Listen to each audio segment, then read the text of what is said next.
പ്രിയമുള്ള സുഹൃത്തുക്കളെ, ദിവ്യബോധ ചിന്തകളിലേക്ക് ഏവർക്കും ഹൃദയം നിറഞ്ഞ സ്വാഗതം.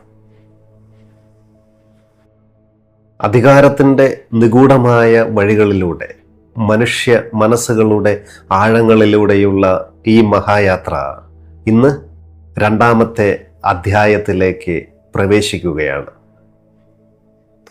ഒന്നാമത്തെ നിയമത്തിൽ നമ്മൾ കണ്ടത് മുകളിലുള്ളവരുടെ അഹംഭാവത്തിന് മുമ്പിൽ വിവേകത്തോടെ എങ്ങനെ നിൽക്കാം എന്നതായിരുന്നു.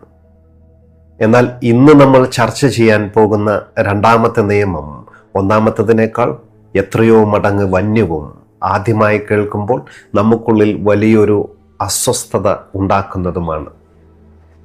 റോബർട്ട് ഗ്രീൻ ലോക ചരിത്രത്തിൻ്റെ താളുകളിൽ നിന്നും കണ്ടെത്തിയ രണ്ടാമത്തെ നിയമമെന്നത് നിങ്ങളുടെ കൂട്ടുകാരെ ഒരിക്കലും നിങ്ങൾ അമിതമായി വിശ്വസിക്കരുതെന്നും പകരം നിങ്ങളുടെ ശത്രുക്കളെ നിങ്ങളുടെ ആവശ്യങ്ങൾക്കായി ഉപയോഗിക്കാൻ പഠിക്കണമെന്നുമാണ്. ഈ നിയമം ആദ്യമായി കേൾക്കുമ്പോൾ ഏതൊരു സാധാരണക്കാരൻ്റെ ഉള്ളിലും വലിയൊരു ഞെട്ടലുണ്ടാക്കും. ഒരുപക്ഷെ ആത്മീയ പാതയിലുള്ള ഒരു അന്വേഷകൻ ചിന്തിച്ചേക്കാം, ഇതെന്തൊരു ക്രൂരമായ നിയമമാണെന്ന്. ലോകത്തിലെ സകല മതങ്ങളും വേദങ്ങളും സ്നേഹത്തെക്കുറിച്ചും സൗഹൃദത്തെക്കുറിച്ചും സംസാരിക്കുമ്പോൾ ഈ നിയമം നമ്മോട് കൂട്ടുകാരെ സംശയിക്കാനാണോ പറയുന്നത്? ശത്രുക്കളെപ്പോലും സ്നേഹിക്കാൻ ക്രിസ്തുവും ബുദ്ധനും നമ്മെ പഠിപ്പിക്കുന്നു. അങ്ങനെയുള്ളപ്പോൾ ശത്രുക്കളെ ഉപയോഗിക്കാൻ പറയുന്നത് അധർമ്മമല്ലേ എന്ന്? പ്രിയമുള്ള സുഹൃത്തുക്കളെ, ധൃതിപ്പെട്ട് നമ്മൾ ഒരു നിഗമനത്തിലും എത്തരുത്. നമ്മൾ മുൻപ് പറഞ്ഞതുപോലെ ദിവ്യബോധം ഈ വിഷയത്തെ സമീപിക്കുന്നത് ലൗകികമായ ചതികൾ പഠിപ്പിക്കാനല്ല, മറിച്ച് മനുഷ്യന്റെ മനസ്സിന്റെ കപടതകളെയും മായകളെയും തിരിച്ചറിയാനാണ്. നമ്മൾ വിചാരിക്കുന്നത് പോലെ അത്ര ശുദ്ധമൊന്നുമല്ല ഈ ലോകം. ഇവിടെ സൗഹൃദങ്ങളുടെ മറവിൽ ഒളിഞ്ഞിരിക്കുന്ന വലിയൊരു അഹംഭാവത്തിൻ്റെ കെണിയുണ്ട്. ആ കെണിയിൽ വീണു പോകാതിരിക്കാൻ നമുക്ക് ഇതിൻ്റെ ആഴങ്ങളിലേക്ക് ഇറങ്ങിച്ചെല്ലേണ്ടതുണ്ട്.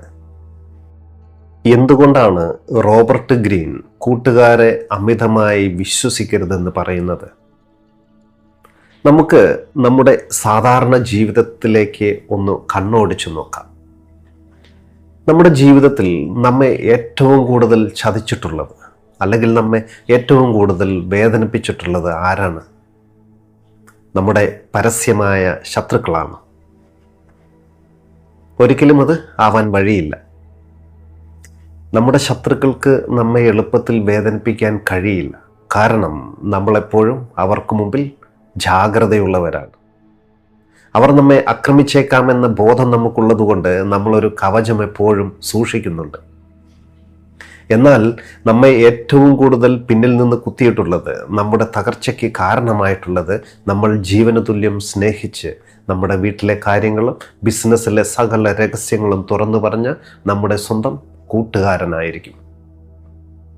എന്തുകൊണ്ടായിരിക്കും ഏറ്റവും പവിത്രമെന്ന് കരുതുന്ന സൗഹൃദങ്ങൾ ഇത്തരത്തിൽ വലിയ ചതിയായി മാറുന്നത്? ഇതിൻ്റെ പിന്നിൽ മനുഷ്യൻ്റെ അഹംഭാവത്തിൻ്റെ വളരെ നിഗൂഢമായൊരു മനഃശാസ്ത്രമുണ്ട്. അത് സാധാരണക്കാരായ മനുഷ്യർ കൃത്യമായി തിരിച്ചറിയണം. കഷ്ടപ്പാട് അനുഭവിക്കുന്ന ഒരു കൂട്ടുകാരന് നമ്മൾ വലിയൊരു സഹായം ചെയ്യുമ്പോൾ അല്ലെങ്കിൽ അവനൊരു ജോലി നൽകി നമ്മോടൊപ്പം നിർത്തുമ്പോൾ നമ്മൾ വിചാരിക്കും അവൻ നമ്മോട് അങ്ങേയറ്റം നന്ദിയുള്ളവനായിരിക്കുമെന്ന്. എന്നാൽ ലൗകിക മനഃശാസ്ത്രം പറയുന്നത് നിങ്ങൾ അവന് നൽകുന്ന ഓരോ സഹായവും അവൻ്റെ ഉള്ളിലെ അഹംഭാവത്തിനേൽക്കുന്ന കൊച്ചു കൊച്ചു ആഘാതങ്ങളാണെന്നാണ്. കാരണം അവൻ നിങ്ങളുടെ മുമ്പിൽ ഇരിക്കുമ്പോൾ ഉള്ളിൽ ചിന്തിക്കുന്നത്, ഞാൻ ഇവനേക്കാൾ താഴെയാണ്, ഇവൻ്റെ കാരുണ്യം കൊണ്ടാണ് ഞാൻ ജീവിക്കുന്നത്. ഈ ഒരു ചിന്ത അവനിൽ നിശബ്ദമായ ഒരു അപകർഷതാബോധം വളർത്തും. ഓർക്കുക, ലൗകിക ലോകത്തിലെ മനുഷ്യർക്ക് ഒരിക്കലും മറ്റൊരാളോട് ദീർഘനേരം നന്ദിയുള്ളവനായിരിക്കാൻ കഴിയില്ല. ആ നന്ദി സാവധാനം നമുക്കുള്ളിലൊരു അസൂയയായി മാറും.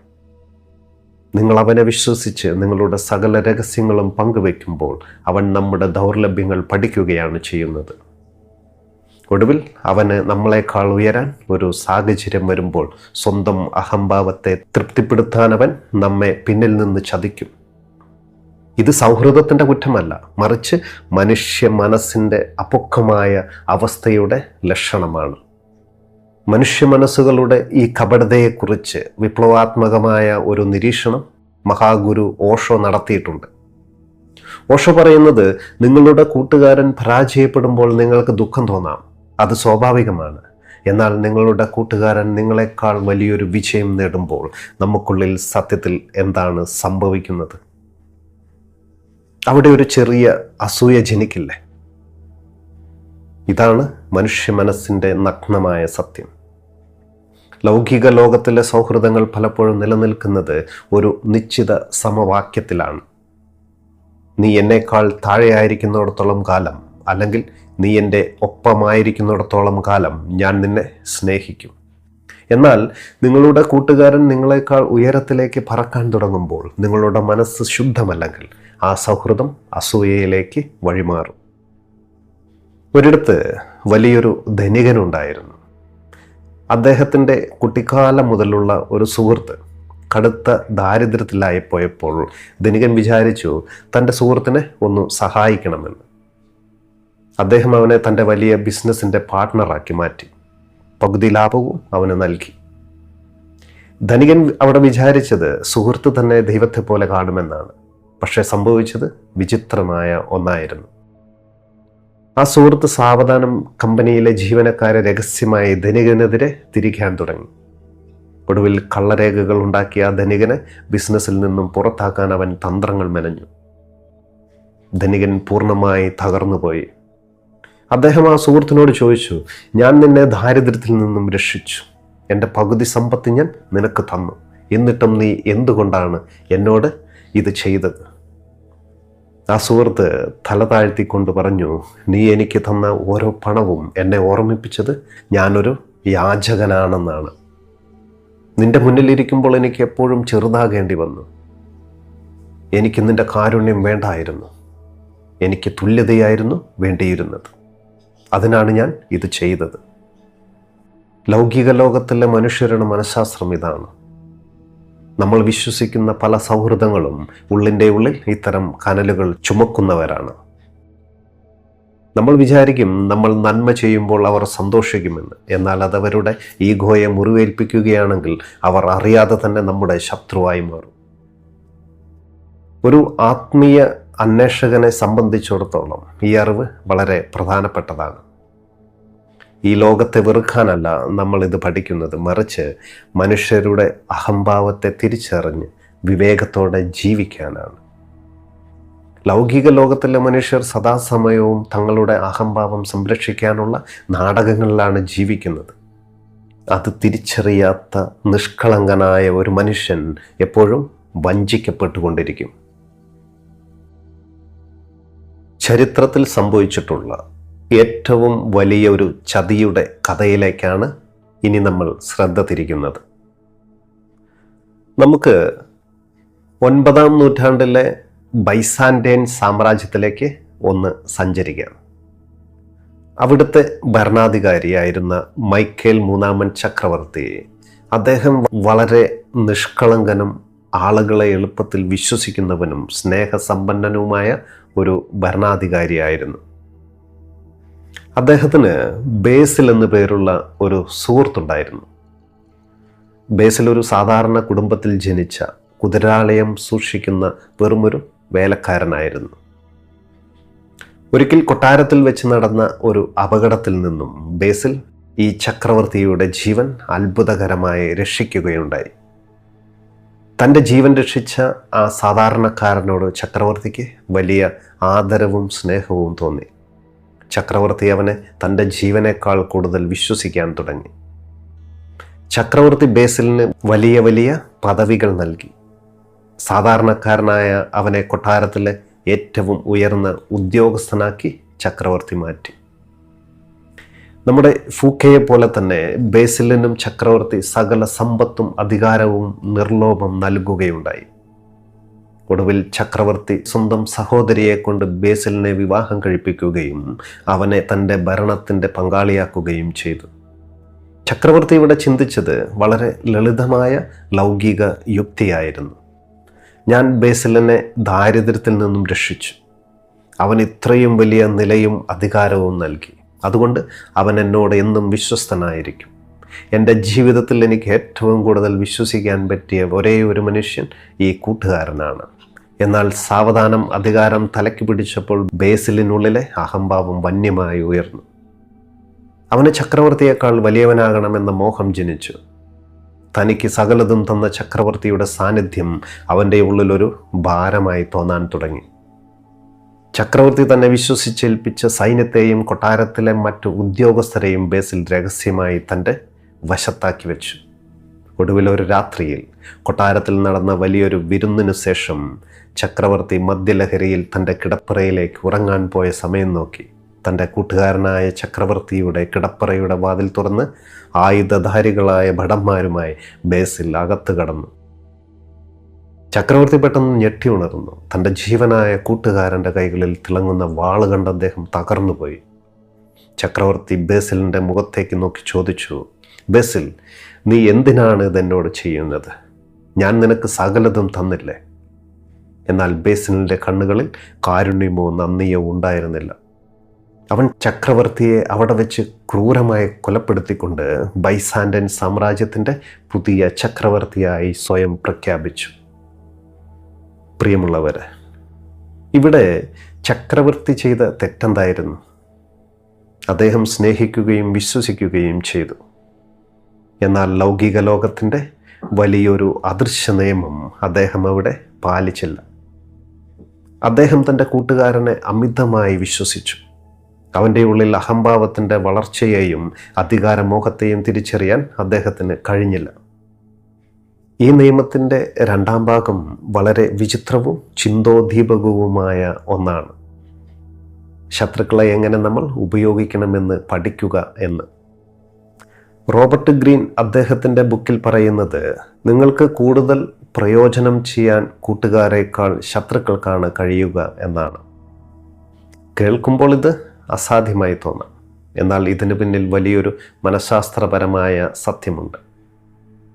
ഒരു ശത്രു എപ്പോഴും നമുക്ക് മുമ്പിൽ വ്യക്തതയുള്ളവനാണ്. അവൻ നമ്മെ വെറുക്കുന്നു എന്ന കാര്യമോ അവൻ നമ്മുടെ ശത്രുവാണെന്ന സത്യമോ അവൻ ഒരിക്കലും അവിടെ മറച്ചു വെക്കില്ല. അതുകൊണ്ട് അവന് മുമ്പിൽ നമ്മളെപ്പോഴും ജാഗ്രതയുള്ളവനുമായിരിക്കും. ആ ജാഗ്രത നമ്മെ കൂടുതൽ ശക്തനാക്കും. നമ്മുടെ ജീവിതത്തിലെ ദൗർലഭ്യങ്ങളും തെറ്റുകളും പരിഹരിക്കാൻ ശത്രുവിൻ്റെ മൂർച്ചയേറിയ വിമർശനങ്ങൾ നമ്മെ സഹായിക്കും.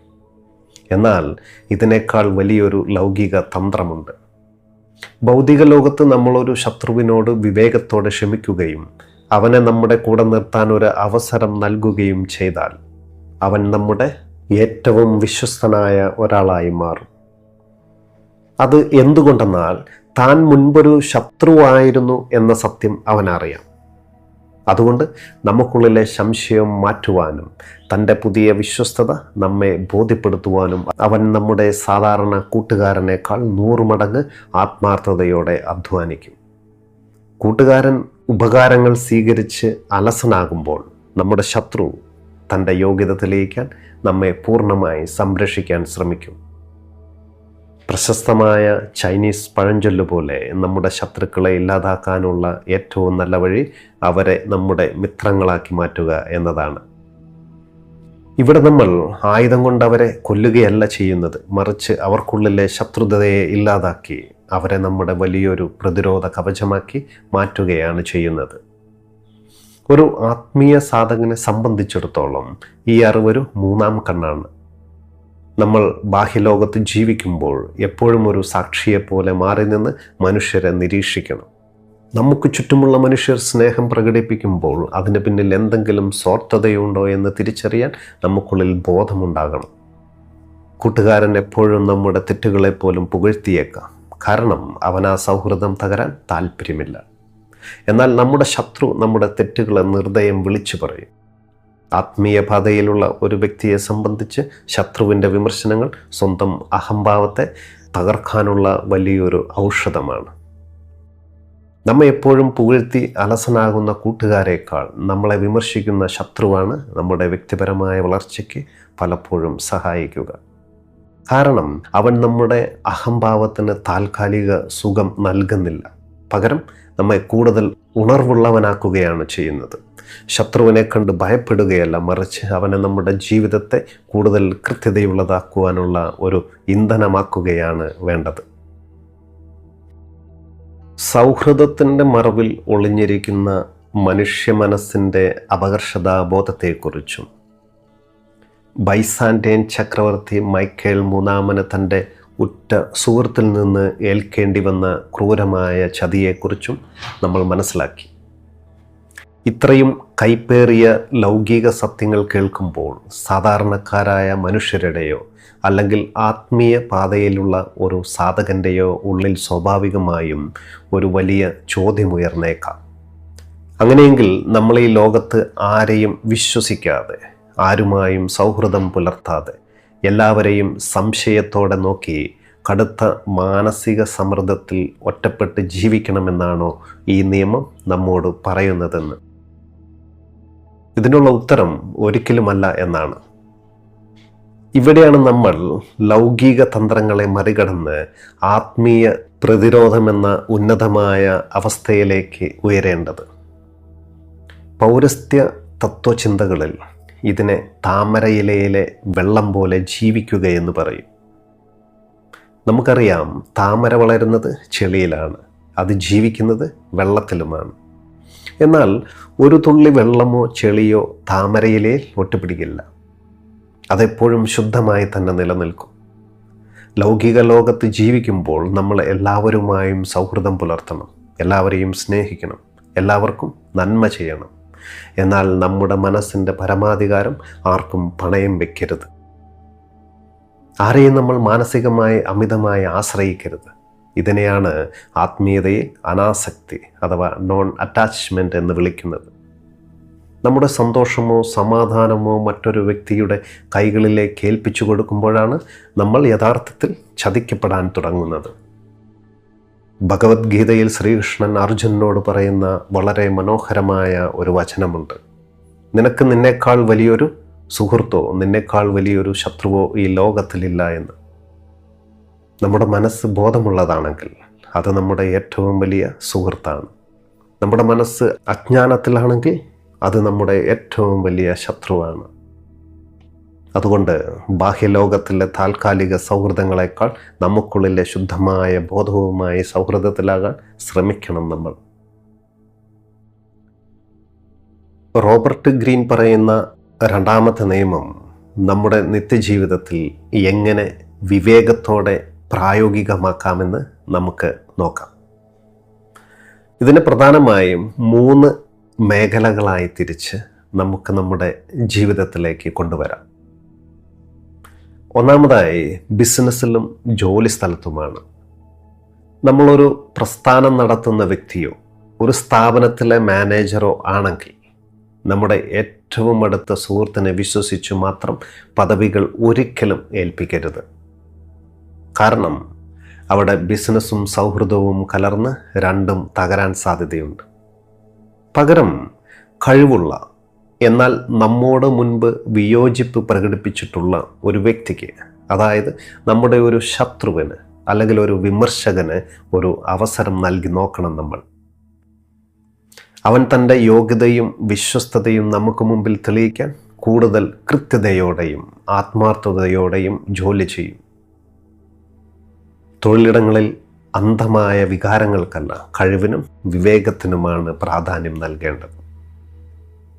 രണ്ടാമതായി അതിരുകൾ നിശ്ചയിക്കുകയും രഹസ്യങ്ങൾ സൂക്ഷിക്കുകയും ചെയ്യുക എന്നതാണ്.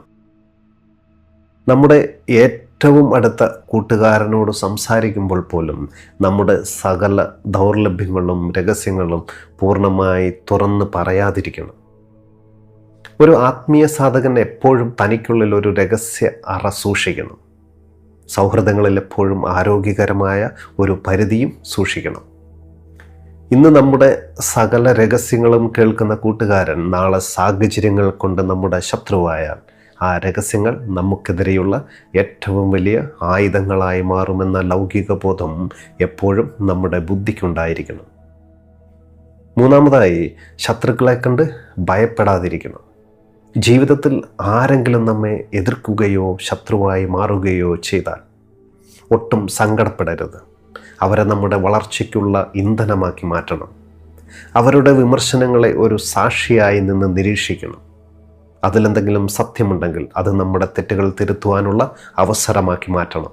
സത്യമില്ലെങ്കിൽ അത് പൂർണ്ണമായും അവഗണിച്ചേക്കുക. ഒരു ശത്രു പുറത്തുണ്ടാകുന്നത് നമ്മെ എപ്പോഴും ജാഗ്രതയുള്ളവനാക്കി നിർത്താൻ സഹായിക്കും. പ്രിയമുള്ളവരെ, റോബർട്ട് ഗ്രീനിൻ്റെ രണ്ടാമത്തെ നിയമം ലൗകിക ലോകത്തിലെ സൗഹൃദങ്ങളുടെ കപടതകളെക്കുറിച്ചാണ് സംസാരിക്കുന്നത്. ബാഹ്യലോകത്തെ കൂട്ടുകാരേക്കാൾ ശത്രുക്കളെ വിവേകത്തോടെ ഉപയോഗിക്കുവാൻ അത് നമ്മെ പഠിപ്പിക്കുന്നു. എന്നാൽ ഞാൻ നിങ്ങളോട് ചോദിക്കുന്നത്, ആരാണ് നമ്മുടെ യഥാർത്ഥ മിത്രം? ഈ ബാഹ്യലോകത്തിലെ ഏതെങ്കിലും മനുഷ്യനാണോ നമ്മുടെ ശാശ്വതമായ മിത്രം? ഒരിക്കലുമല്ല.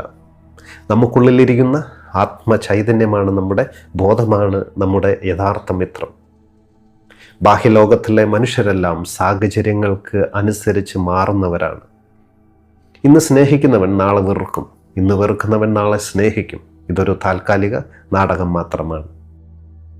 ലൗകിക ലോകത്തിൻ്റെ ഈ ചലനാത്മകമായ സ്വഭാവത്തെ തിരിച്ചറിഞ്ഞ് താമരയിലയിലെ വെള്ളം പോലെ ഒട്ടലില്ലാതെ ജീവിക്കാൻ ശ്രമിക്കുക. കൂട്ടുകാരനെ അമിതമായി വിശ്വസിച്ച് ചതിക്കുഴിയിൽ വീഴാതിരിക്കണം. ശത്രുവിനെ കണ്ട് ഭയപ്പെടാതെ അവനെ നിങ്ങളുടെ കവചമാക്കി മാറ്റണം. രണ്ടാമത്തെ നിയമത്തിൻ്റെ ഈ വലിയ പാഠം നിങ്ങളുടെ ജീവിതത്തിന് വലിയൊരു വഴികാട്ടിയാകട്ടെ എന്ന് ഞാൻ ആശംസിക്കുകയാണ്. രണ്ടാമത്തെ അധ്യായം ഇവിടെ പൂർണ്ണമാകുകയാണ്. അടുത്ത അധ്യായത്തിൽ ഇതിലും നിഗൂഢവും ശക്തവുമായ മൂന്നാമത്തെ നിയമവുമായി നമ്മൾ വീണ്ടും കണ്ടുമുട്ടും. മൂന്നാമത്തെ നിയമം നമ്മെ പഠിപ്പിക്കുന്നത് നിങ്ങളുടെ ലക്ഷ്യങ്ങളെ എപ്പോഴും രഹസ്യമാക്കി വയ്ക്കുക എന്നാണ്. ലൗകിക ലോകത്ത് ജീവിക്കുമ്പോൾ നമ്മുടെ മനസ്സിൻ്റെ യഥാർത്ഥ ഉദ്ദേശങ്ങളെയും ലക്ഷ്യങ്ങളെയും എങ്ങനെ മറച്ചു പിടിക്കണമെന്നും അതിലൂടെ ശത്രുക്കളുടെ തന്ത്രങ്ങളെ എങ്ങനെ തകർക്കണമെന്നും നമ്മൾ അടുത്ത ഭാഗത്തിൽ ആഴത്തിൽ പഠിക്കും. ഈ ചിന്തകളെക്കുറിച്ചുള്ള നിങ്ങളുടെ ആഴത്തിലുള്ള ചിന്തകളും ആത്മീയ കാഴ്ചപ്പാടുകളും താഴെ കമൻറ്റ് ചെയ്യുമല്ലോ. നിങ്ങൾക്കുള്ളിലെ ജ്ഞാനത്തിന് എൻ്റെ പ്രണാമം. സ്നേഹത്തോടെ ദിവ്യബോധം. നന്ദി, നമസ്കാരം.